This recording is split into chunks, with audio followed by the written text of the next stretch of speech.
Thần thoại Ấn Độ mở đầu là sự khai sinh ra 3 vị thần nguyên thủy. Một vị thần có hình dạng đầu tiên xuất hiện trong vũ trụ có tên là Vishnu, hay còn gọi là Tỳ Thấp Nô. Từ rốn của Vishnu sinh ra một bông hoa sen. Trong bông hoa sen ấp nở ra một vị thần được gọi là Brahma, hay còn được gọi là Phạm Thiên. Hai vị thần này được sinh ra trong vũ trụ hỗn độn, nên không biết bản thân tại sao lại ra đời, cũng không biết được ý nghĩa của sự tồn tại và sứ mệnh là gì. Trong mấy nghìn năm, hai bọn họ đều lững lờ trôi dạt trong vũ trụ khổng lồ để tìm kiếm lý do và nơi mình sinh ra. Sự tồn tại của họ chính là dấu hiệu đầu tiên của việc vũ trụ chuyển dần từ hình thái hỗn độn thành có trật tự. Nhưng lúc này, bản thân họ cũng chưa ý thức được cần phải sáng tạo ra thế giới. Tất cả mọi việc đều cần phải có khởi nguồn, vì vậy lúc này trong một vũ trụ lại có một vật thể vượt qua mọi hình thái xuất hiện. Vật này có tên gọi là Linga. Linga lớn dần thành một chiếc cột lửa khổng lồ. Vishnu và Brahma nhìn cột lửa không thấy đầu thấy đáy, liền cùng nhau đánh cược. Ai tìm được điểm cuối cùng của cây cột, người đó sẽ trở thành vị thần tôn quý và được sùng bái nhất. Sau vậy Vishnu bay xuống phía dưới và Brahma bay lên phía trên. Hai người tìm kiếm suốt 1000 năm nhưng vẫn không tìm được điểm cuối cùng, đành quay về điểm xuất phát. Lúc này từ cột lửa mới sinh ra một vị thần có tên là Shiva, hay còn gọi là Cập Chiêu hoặc Thấp Bà. Vào thời điểm Vishnu và Brahma nhìn thấy Shiva, họ liền biết đây chính là vị thần tôn quý nhất và tôn người là thủ lĩnh của các chúng thần. Khi Shiva xuất hiện có hình dạng, thế giới liền có sự dịch chuyển của thời gian. Sự ra đời của Shiva là dấu hiệu vũ trụ chuyển từ hình thái tĩnh lặng sang trạng thái chuyển động không ngừng nghỉ. Từ đó, sứ mệnh của toàn vũ trụ đã ra đời. Vishnu và Brahma đều tự cảm nhận được sứ mệnh của mình. Brahma trở thành vị thần kiến tạo thế giới. Sứ mệnh của ngài là xây dựng mọi thế giới trong vũ trụ. Vishnu trở thành vị thần bảo vệ mọi thế giới mà Brahma tạo ra. Shiva là thần hủy diệt. Vào lúc thế giới chuẩn bị sụp đổ, Shiva sẽ nhảy vũ điệu Tandava khiến thế giới hoàn toàn biến mất. Từ đó, ba vị thần trong thần thoại Ấn Độ bắt đầu bước vào luân hồi, khởi tạo, bảo vệ, hủy diệt. Đây chính là khởi nguồn của tất cả mọi thứ trong thần thoại Ấn Độ. Sức mạnh nguyên thủy của vũ trụ đã được ba vị thần này thể hiện. Sau khi họ xuất hiện có hình thái, vũ trụ cũng bắt đầu nảy sinh sự sống vô hạn. Shiva là khởi nguồn của vạn vật. Khi Shiva sinh ra, tất cả nghiệp cũng bắt đầu hình thành. Chúng ta sẽ nói một chút về khái niệm nghiệp trong văn hóa Ấn Độ. Nghiệp là nguồn cội của tất cả nhân và quả, là sứ mệnh, trách nhiệm, thậm chí là vận mệnh của con người. Tất cả đều do nghiệp mà thành. Hiểu theo cách khác, nghiệp cũng chính là sự ảnh hưởng giữa quá khứ, hiện tại và tương lai. Nếu không có nghiệp thì mọi thứ sẽ không xảy ra. Ngay cả vị thần kiến tạo thế giới Brahma cũng bị nghiệp ảnh hưởng. Brahma là vị thần nguyên thủy. Sau khi ông cảm nhận được nghiệp, liền hiểu rõ sứ mệnh và trách nhiệm vĩ đại của mình, nên ông đã bắt đầu khởi động hành trình kiến tạo. Ban đầu, Brahma tạo ra vùng nước nguyên thủy, sau đó đưa nòi giống của mình vào đó. Hạt giống của Brahma từ từ lớn dần lên trong vùng nước nguyên thủy, biến thành một cái thai vàng khổng lồ. Cái thai vừa đủ lớn, Brahma liền tách nó làm đôi, một nửa đẩy lên trên, một nửa dìm xuống dưới. Từ đó thế giới mới có khái niệm không gian. Đối diện với không gian vũ trụ trống rỗng, Brahma cũng không biết phải tạo thêm thứ gì nữa. Vì vậy ngài đã đi vào trạng thái ngồi thiền. Trong trạng thái này, Brahma sinh ra tâm, từ tâm sinh ra không khí, sau đó sinh ra gió, lửa, nước. Nước này khác với vùng nước nguyên thủy, cuối cùng là đất. Như vậy, 5 nguyên tố trong thần thoại Ấn Độ là khí, phong, thủy, hỏa, thổ hình thành, trở thành cơ sở để Brahma tạo ra vạn vật trong vũ trụ. Sau khi đã có 5 nguyên tố, không gian vũ trụ vẫn còn trong trạng thái hỗn độn và không có quy luật. Lúc này từ những bộ phận trên người Brahma sinh ra 6 đứa trẻ, lần lượt từ tim, mắt, miệng, hai tai, mũi. Từ ngón cái chân phải của ngài sinh ra Dakasa, đây là nhân vật rất quan trọng nên được sinh ra một mình. Từ ngón tay trái sinh ra Sarasvati, nữ thần của tri thức, âm nhạc, nghệ thuật. Vì đều do Brahma sinh ra nên tất cả họ đều có chung sứ mệnh tạo thế giới, còn được gọi là chủ thần của sự sống. Họ đã tạo ra những nhân vật về sau là thiên thần, Atula, nữ thần, long xà, la sát, dạ xoa và cả con người. Sau khi 6 đứa trẻ được sinh ra, mặc dù vũ trụ cũng đã có sự chuyển động không gian và thời gian, cũng đã có 5 nguyên tố để tạo ra vạn vật cùng các vị chủ thần sự sống, nhưng thời gian và không gian vẫn rất hỗn loạn. Mỗi lần các vị chủ thần tạo ra vật gì, chúng cũng đều biến mất sau đó không lâu. Không có bất kỳ vật gì có thể tồn tại lâu dài được trong vũ trụ không gian không có trật tự. Vì vậy, Brahma lại tạo ra mặt đất vững chắc và bầu trời rộng lớn, rồi tạo ra mặt trời và mặt trăng cùng các vì sao. Lúc này mọi vật mới có nơi trú ẩn. Khi có nhật nguyệt cũng là lúc xuất hiện quy luật của thời gian. Lúc ấy thời gian được tính như thế này. 1 năm của con người bằng 1 ngày của thần. 1000 năm của thần được gọi là một kỷ nguyên. Đến kỷ nguyên thứ 4 thế giới sẽ hủ bại. Shiva xuất hiện hủy diệt, đồng thời kiến tạo lại thế giới khác. Tiếp theo đó, Brahma sẽ lại dùng trí tuệ thông thái để xây dựng quy tắc mới cho thế giới vừa được kiến tạo này. Brahma dùng 4 mặt đọc ra một tràng lời hay ý đẹp theo nhịp điệu để tạo ra quy luật, và sau này chúng được gọi là kinh Vệ Đà, gồm có 4 bộ: Lê Câu Phệ Đà, ca tụng các vị thần; Sama Phệ Đà, ca tụng thần chú được dùng trong hiến tế; Dạ Nhu Vệ Đà, ca tụng nghi lễ khác nhau; Athát Bà Phệ Đà, bài thuyết giáo triết học.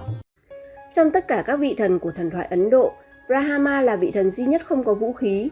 Brahma có 4 cái đầu và 4 tay. Nhiều tay trong quan niệm của người Ấn chỉ quyền năng và sức mạnh. Hình ảnh của ông sẽ luôn cầm theo 4 vật này ở mỗi cánh tay. Một là quyển sách có ý nghĩa biểu tượng cho kinh Vệ Đà. 2 là chuỗi tràng hạt, công cụ tính toán thời gian của vũ trụ. 3 là bình nước, đại diện cho nguyên tố cơ bản nhất của thế giới, nước. Sau này là nơi chứa đựng chân thân của nữ thần sông Hằng, chứa nước sông Hằng. 4 là bông hoa sen, đại diện cho sự tồn tại của mọi vật trong tự nhiên và vũ trụ. Mặc dù là vị thần sáng tạo ra thế giới, nhưng Brahma không được sùng bái như Vishnu và Shiva. Trong 10 mấy nghìn đền thờ tại Ấn Độ, chỉ có một nơi duy nhất là thờ thần Brahma mà thôi. Vishnu là một trong 3 vị thần nguyên thủy, có nhiệm vụ bảo vệ thế giới. Ông có sức mạnh to lớn và cũng có năng lực khởi tạo. Ông vừa giúp Brahma xây dựng các thế giới, đồng thời cũng ngăn chặn sự thịnh nộ của Shiva hủy diệt chúng. Đây là nghiệp của Vishnu và cũng là sứ mệnh của ông. Vì là vị thần tạo phúc cho mọi vật, nên ông thường biến hóa thành các hình dạng mà thế giới cần đến. Trong đó có 10 hóa thân được biết đến nhiều nhất, gồm có cá thần Mastya, con cá từng bảo vệ cho Manu, thủy tổ của loài người trong cơn đại hồng thủy; con rùa Kurina, chở hòn núi Mandara trên lưng trong khi khuấy đảo biển sữa; lợn rừng Varaha đã cứu cả trái đất; nhân sư Narasimha tiêu diệt con quỷ Hiranyakashipu, hiện thân của Ravana; chàng lùn Vamana cứu thế giới khỏi tay con quỷ Bali; Parasurama, người tạo ra tầng lớp sa đế lị mới; hoàng tử Rama, nhân vật chính trong sử thi Ramayana của Ấn Độ; thần Krishna, vị thần tài năng với cây sáo mê hồn; Đức Phật Sakya Muni, cứu giúp những kẻ xấu lầm đường lạc lối trở về đường chính; Bạch Mã Kankin, hóa thân thứ 10 này sẽ hiện ra cuối kỷ nguyên hiện tại để lập ra một kỷ nguyên mới. Mỗi một hóa thân của ông đều trở thành sử thi, nên mình sẽ làm riêng các phần ở các video sau. Tập này mình sẽ kể câu chuyện về hình dạng hóa thân đầu tiên của ông là cá thần Mastya, vì nó giống với câu chuyện đại hồng thủy được nhắc đến trong thần thoại các nước. Theo truyền thuyết, khi Shiva xuất hiện hình dạng đầu tiên, thế giới bước vào trạng thái chuyển động vĩnh hằng. Thần khởi tạo thế giới Brahma sau khi tạo ra thế giới vạn vật, liền tạo ra mọi quy tắc trên thế giới được hóa thành 4 quyển kinh Vệ Đà. Lúc này thế giới đang ở trong kỷ nguyên thứ nhất, được gọi là kỷ nguyên hoàn mỹ. Các vị thần vẫn còn đang được thai nghén và lớn lên. Brahma sau khi xây dựng thế giới và tạo ra quy tắc, liền rơi vào trạng thái ngủ say. Lúc này xuất hiện một Atula có tên là Mã Cảnh, xông vào thế giới của Brahma. Atula Mã Cảnh biết kinh Vệ Đà đại diện cho trí tuệ và quy tắc của thế giới nên đã nổi lòng tham. Trong lúc Brahma ngủ say đã trộm mất kinh Vệ Đà và bỏ trốn xuống đáy sâu biển cả. Thế giới đột nhiên mất đi hình tượng hóa của trí tuệ và quy tắc, liền rơi vào trạng thái hỗn loạn tăm tối. Loài người và các sinh linh khác bắt đầu bị ảnh hưởng mất đi trí khôn và trở nên hỗn loạn. Họ không còn tôn sùng lễ bái các vị thần minh nữa. Thế giới Brahma vừa tạo ra xuất hiện dấu hiệu của sự hủy diệt. Dấu hiệu này đã làm thức tỉnh Shiva và Vishnu. Shiva cho rằng tác phẩm thế giới này là thất bại nên chuẩn bị hủy diệt đi thế giới này. Vishnu là vị thần bảo vệ thế giới, nên ông đã hóa thân thành một con cá thần có tên là Mastya. Đây là hình dạng đầu tiên của ông hóa thân để đi vào cuộc sống của chúng sinh trong thế giới mà thần tạo ra. Một ngày, vua Manu đang tắm mình trong dòng sông. Một con cá nhỏ đã bơi vào trong lòng bàn tay của ông cầu xin sự bảo vệ. Vua Manu đã mang con cá về nuôi. Con cá lớn nhanh thần tốc, đến cả con sông cũng không thể chứa nổi nó. Đến ngày thứ 5, vua đành thả nó ra biển. Lúc này vua mới nhận ra con cá này là hóa thân của thần Vishnu. Thần liền hiện ra thân phận thật sự của mình và chỉ điểm cho vua Manu rằng sau khi ông lấy lại được kinh Vệ Đà, tất cả những đen tối và ngu muội của mọi loài trên trái đất sẽ bị trận đại hồng thủy nhấn chìm. Vua hãy làm một con thuyền khổng lồ, cùng 7 vị tiên thu thập tất cả những loài giống trên trái đất, mỗi loài một đôi đưa lên thuyền mới có thể sống sót qua cơn đại nạn và trở thành hy vọng của thế giới mới. Sau đó ông biến thân lại thành cá và bơi xuống biển sâu để tìm Atula. Vào ngày thứ 7, trận đại hồng thủy kinh hoàng đã nhấn chìm toàn thế giới, hủy diệt mọi sinh mệnh trên trái đất. Chỉ có vua Manu và 7 vị tiên là sống sót nhờ chiếc thuyền khổng lồ. Lúc này cá thần Mastya xuất hiện, kéo theo con thuyền đến nơi nước không thể ngập đến, tương truyền đó là dãy núi Himalaya. Thế giới lại một lần nữa dựa vào kinh Vệ Đà để bắt đầu lại từ đầu. Sau đó vua Manu được gọi là tổ tiên của loài người. Manu đã tế bái trời đất và được ban thưởng một người vợ xinh đẹp từ lửa tế. Từ đó họ bắt đầu sinh con đẻ cái cho hậu thế. Vì là người có công cứu rỗi thế giới nên Vishnu có địa vị rất cao trong Ấn Độ giáo. Hình ảnh của ông thường được miêu tả có 4 cánh tay, mỗi bàn tay cầm những vật sau, vỏ ốc để kêu gọi những bậc tìm kiếm tâm linh và sùng đạo, có âm thanh bắt đầu phát ra ôm. Bông hoa sen biểu trưng cho trí tuệ, vòng xoáy hay bánh xe tượng trưng cho sự vận hành vũ trụ, cây chùy biểu tượng cho tri thức bản ngã. Bình thường khi không đi đâu, ông sẽ ngủ trên biển sữa, trên mình của con rắn vũ trụ nhiều đầu Sesha, hay còn gọi là Ananta. Nó có vai trò là bảo vệ kiêm giường ngủ cho Vishnu. Từ mỗi cái đầu hát lên những ca khúc ca ngợi thần Vishnu. Khi Vishnu vi hành, ông cưỡi chim mặt trời Garuda, là loài chim màu sắc sực sỡ chuyên ăn thịt rồng, được mô tả khá giống với phượng hoàng. Trong thần thoại Ấn Độ, sau khi Brahma tạo ra thế giới, đấng bảo hộ Vishnu theo sau hóa giải các đại nạn dẫn đến hủy diệt. Thế giới trong thần thoại Ấn Độ được mô tả vô cùng yếu ớt, rất dễ bị biến chất hay thay đổi. Khi Brahma sáng tạo ra thế giới, cả điều tốt lẫn điều xấu ông đều tạo ra. Chính vì vậy sau này mới sinh ra cuộc đối đầu giữa Atula và các chư thiên. Chư thiên đại diện cho quy tắc và chính nghĩa, còn Atula đại diện cho phá hoại và xấu xa. Sức mạnh to lớn của chúng lúc nào cũng đe dọa đến thế giới vốn đã yếu ớt sẵn. Trong khi đó đấng hủy diệt Shiva, đại diện cho nhân và quả, chỉ cần thế giới xuất hiện hỗn loạn và mất đi quy tắc, thần Shiva sẽ hủy diệt tác phẩm bị hỏng của Brahma ngay lập tức. Trong 3 đấng tối cao trong thần thoại Ấn Độ, Shiva là vị thần rất phức tạp, vừa là khởi đầu vừa là sự kết thúc. Ông là hóa thân có trí tuệ cao nhất của vũ trụ. Ông cũng là có mà cũng là không, là khởi đầu của quyến tạo nhưng cũng là cái kết của sự hủy diệt. Tất cả nhân đều từ ông mà ra, tất cả quả cũng đều do ông mà kết thúc. Shiva có thể nhìn thấy hết được quá khứ, hiện tại và tương lai. Ông là khởi nguồn của mọi tri thức và trí tuệ, nhưng cũng chính là sự bắt đầu của vô tri. Ông vừa là vị thần hồn nhiên trong sáng và rất dễ lấy lòng, nhưng cũng là vị thần ra tay hủy diệt mọi thế giới khi nóng giận. Thần Shiva có 3 mắt tượng trưng cho mặt trời, mặt trăng và ngọn lửa thế gian. Ông có nước da trắng thể hiện bản chất thuần túy của tất cả các màu sắc. Búi tóc tượng trưng cho sức mạnh của sông Ganga linh thiêng, bởi vì dòng chảy của sông Ganga rất mạnh mẽ, có thể cuốn trôi cả thế giới, nên thần Shiva đã dùng đầu và tóc để chặn lại một phần của dòng chảy này. Trong suốt mấy trăm năm, sông Ganga mới chảy xuống nhân gian và hình thành nên sông Hằng chúng ta biết ngày nay. Vì cũng là đại diện của cái chết, thần Shiva mặc nhiều lông thú trên người, bên cổ có một con rắn hổ mang. Thần Shiva luôn cầm theo một chiếc đinh ba, đại diện cho sức mạnh hủy diệt tất cả. Mỗi chiếc đinh ba đại diện cho 3 đặc tính của thế giới. Mặt sáng là ánh sáng sức mạnh, sự tức giận, sự khống chế, sự thay đổi và dục vọng. Mặt tối là sự ngạo mạn vô tri, định kiến, đố kỵ và thù hận. Thiện tính là thần thánh, là sùng bái, thanh xuân, nỗ lực, phát triển, vô hạn, chân thực, tự tin, lương thiện và hài hòa. Vật cưỡi của thần Shiva là một con bò đực lông trắng có tên là Nandin.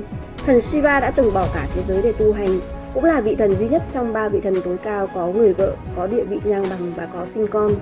Mặc dù thần Shiva gây ra rất nhiều chuyện trong thế giới mà thần Brahma tạo ra, nhưng ông lại không hề bị nghiệp ảnh hưởng. Để kể về vị thần này, nổi tiếng nhất là câu chuyện tình yêu của ông. Câu chuyện này bắt đầu từ lúc thần Brahma kiến tạo thế giới. Thần gặp rất nhiều khó khăn, cứ như có một thứ gì đó ngăn cản công việc của ông vậy. Sau khi tiến vào trạng thái thiền tu, thần Brahma phát hiện nguyên nhân đến từ thần Shiva. Ông là một thực thể tồn tại hoàn mỹ, nhưng vũ trụ lại không cho phép tồn tại một thực thể hoàn hảo như vậy được. Để thần Brahma tiếp tục kiến tạo thế giới, thần Vishnu đã lợi dụng phân tách 2 nhân cách của thần Shiva để phá vỡ sự hoàn hảo này. Nhân cách đại diện cho lý tính phân tách thành thần Sakati, đại diện cho hạnh phúc hôn nhân và tuổi thọ. Nhưng sau đó Brahma vẫn không thể kiến tạo được thế giới vì sự khiếm khuyết của thần Shiva, nên họ yêu cầu nữ thần Sakati nhập lại bản thể của thần Shiva. Để thực hiện điều này, thần Sakati phải đầu thai chuyển thế thành thân phận phụ nữ để nhân cơ hội kết hợp một thể lại với thần Shiva. Nhưng thần Shiva lại là vị thần của tu hành khổ hạnh nên ông không thể lấy vợ. Lúc này các chư thiên cũng đau đầu nghĩ cách để 2 người này có thể lấy được nhau. Cụ thể các bạn tự tìm tài liệu đọc. Còn kết của câu chuyện là sau trăm ngàn bể khổ, thần Shiva cũng lấy được nữ thần Sakati làm vợ. Nhưng cuộc hôn nhân này cũng không hoàn mỹ. Sau rất nhiều nguyên nhân, nữ thần Sakati đã tự thiêu mình trong bể lửa, khiến suýt nữa thần Shiva lại hủy diệt thế giới. Sau đó, thần Sakati chuyển thế thành con gái của vua dãy núi Himalaya, còn được gọi là thần quyết Himavat hay còn có tên gọi khác là Parvati. Cuộc hôn nhân thứ 2 này viên mãn nên 2 vị thần đã sinh ra rất nhiều con cái. Nổi tiếng nhất là có thần chiến tranh Skanda. với chiến công đánh bại Atula vua Taraka và thần voi Ganesha tượng trưng cho may mắn và giàu có. Trong quá trình thần Brahma kiến tạo thế giới, thần Vishnu cũng tạo ra một vị nữ thần giàu có may mắn có tên là Lakshmi. Nữ thần ra đời kèm theo một tòa cung điện tuyệt đẹp nổi lên từ mặt nước, vạn vật trên thế giới đều tràn đầy sức sống. Sau đó thần Brahma tạo ra các chư thiên, Atula, Yaksa hay còn gọi là dạ xoa và loài người. Chư thiên quản lý thiên giới, Atula quản lý không gian dưới mặt đất, loài người sinh sống trên mặt đất. Yaksa là loại thần linh nửa thần, có nhiều năng lực gần giống như chư thiên nhưng lại thích phá hoại. Đứng đầu trong 33 vị thần là thần Sakra hay còn gọi là đế thích thiên, cũng có nơi gọi là vua trời. Sakra có nhiệm vụ đánh sét phóng điện và chiến đấu, về sau trở thành hộ pháp trong Phật giáo. Các Atula hay còn gọi là các Asura được gọi là những ác thần, thuộc các vị quỷ thần có tính cách độc ác hung hãn, thường không ngừng xung đột trực tiếp với chư thiên dưới trướng vua trời Sakra. Atula sống dưới sâu biển cả và rất thích uống rượu, nhưng vì họ uống rượu được nấu từ nước biển, vị rượu mặn đắng. Atula có đặc điểm rất đặc biệt, đó là Atula nam có diện mạo xấu xí, nhưng Atula nữ lại vô cùng xinh đẹp và quyến rũ. Đây cũng là lý do khiến cho Atula và các chư thiên của Sakra thường xung đột gây chiến với nhau. Vì Atula có gái đẹp nhưng không có đồ ăn thức uống ngon lành, còn Sakra ngược lại có đồ ăn thức uống ngon nhưng lại thiếu gái đẹp. Hai bên đều đố kỵ lẫn nhau nên thường xảy ra các cuộc tranh giành. Chiến trường chiến đấu của họ được gọi là Atula trận. Thần lửa Agni. Vào thời kỳ kiến tạo, thần Brahma đã dùng lỗ rốn để tạo ra 8 vị thần lương thiện được gọi là Vasuki. Trong đó người thứ 6 là hỏa thần Agni, cũng là người con mạnh nhất của Brahma, trở thành người đứng đầu trong Vasuki. Thần toàn năng Varuna, đại diện cho bầu trời, mưa và biển cả, được ghi chép trong kinh Lê Câu Phệ Đà là một thần Atula đột nhiên xuất hiện. Ông là vị thần thống trị bầu trời, duy trì quy tắc vận hành vũ trụ và pháp luật đạo đức. Diêm vương Yama hay thần Chitragupta là vị thần cai quản cái chết và thực hiện phán xét các linh hồn. Theo ghi chép, ông là con người đầu tiên nếm trải cái chết và nắm được sức mạnh của sự chết chóc. Sau đó ông trở thành vị thần cõi trên có quyền hành. Thần mặt trời Surya, toàn thân phát ra ánh sáng vàng rực rỡ. Về sau cha vợ ông là thần Vishvakarma đã lấy một phần nhỏ trên cơ thể của ông để chế tạo ra bánh xe bay của thần Vishnu, thanh đinh ba thần của thần Shiva và một loạt các loại vũ khí thần thông khác trong thần thoại Ấn Độ. Ông được thờ phụng tại đền mặt trời Konark, được xây dựng vào thế kỷ 13. Đền thờ này được xây dựng theo hình dạng của một chiếc xe khổng lồ với bánh xe, cột trụ và các bức tường làm từ đá được chạm khắc tinh xảo. Vợ của thần mặt trời Surya là nữ thần bình minh Usha. Thần mặt trời được sinh ra từ một phần cơ thể của thần Brahma. Ông cũng có rất nhiều con cái, trong đó xuất sắc nhất là người con trai thứ 9 chính là Sakra Đế Thích Thiên, sau này trở thành vua trời, với vị nữ thần xinh đẹp nhất thế giới làm vợ là Sasi hay còn gọi là Xá Chi Hậu. Nữ thần Parvati hay chính là Sakti là một vị nữ thần quan trọng trong thần thoại Ấn Độ. Bà là vợ của thần Shiva và có nhiều vai trò, gồm có nữ thần vạn vật, tình yêu và sự bảo vệ của người mẹ. Trong thần thoại, Parvati thường tham gia vào những cuộc phiêu lưu và trận chiến bên cạnh thần Shiva, đóng vai trò cùng nhau hoàn thiện vũ trụ. Tình yêu giữa Parvati và Shiva cũng là nguồn cảm hứng vô tận cho các tác phẩm nghệ thuật và thơ ca Ấn Độ. Thần chiến tranh Skanda trong thần thoại Ấn Độ còn được gọi là Murugan hay Kartikeya, là con trai của thần Shiva và thần Parvati. Theo truyền thuyết, khi các vị thần đối mặt với một thế lực ác độc khủng khiếp là Atula, họ sẽ tìm đến sự trợ giúp của Skanda. Skanda được miêu tả là vị thần trẻ con có hình dạng trẻ trung và sức mạnh vô song. Ngài được trang bị một cây giáo sắc nhọn và di chuyển trên một con chim chiến đấu siêu tốc độ được gọi là Peacock. Skanda dẫn đầu quân đội của các vị thần và chiến đấu chống lại Atula trong rất nhiều năm. Thần may mắn và giàu có Ganesha, thường được gọi là Vinayaka hay Ganapati, là con trai của thần Shiva và thần Parvati, có hình dạng của một vị thần có thân hình tròn trịa và đầu voi. Ông có bàn tay đa dạng, mỗi tay cầm một đối tượng khác nhau như một quả cà chua, một cánh hoa sen, một con chuột và một cuốn sách. Những biểu tượng này đều đại diện cho sự sáng tạo, sự tôn trọng tự nhiên và khả năng vượt qua trở ngại. Trước khi bắt đầu bất cứ công việc nào, người dân Ấn Độ thường lạy thần Ganesha để nhờ sự che chở và may mắn. Ganesha cũng thường được tôn vinh trong các lễ hội và các nghi lễ tôn giáo, khi mọi người cầu nguyện và cầu xin sự giúp đỡ từ Ngài. Garuda hay còn gọi là kim xí điểu là một con chim khổng lồ trong thần thoại Ấn Độ. Đây là vật cưỡi của thần Vishnu. trong truyền thuyết còn là em trai của người đánh xe ngựa cho thần mặt trời Surya. Mẹ của Garuda bị một người vợ khác của chồng cùng con trai là Naga bắt làm nô lệ. Các Naga bắt Garuda phải đi tìm Cam Lộ giúp chúng trường sinh bất tử và làm điều kiện để chuộc mẹ về. Tại Đông Nam Á, Garuda là biểu tượng của sự trung thành.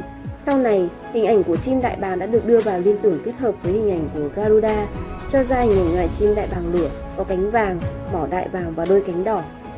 Garuda có thể xuất hiện dưới hình dạng nửa người nửa chim hoặc hình dạng chim hoàn toàn. Mỗi ngày Garuda phải ăn một vua rắn Naga và 500 con rồng. Đến cuối đời, nó nhịn ăn và bay lượn 7 vòng trên bầu trời, sau đó hướng về núi Kim Cương tự thiêu, chỉ còn lại trái tim bằng ngọc trong suốt. Như vậy là các vị chủ thần ở trong thần thoại Ấn Độ đã được mình điểm danh trong video này. Ở các video sau, mình sẽ làm thêm về các vị thần trong thần thoại Ấn Độ cũng như các nhân vật lịch sử khác. Các bạn nhớ theo dõi để đón xem nhé!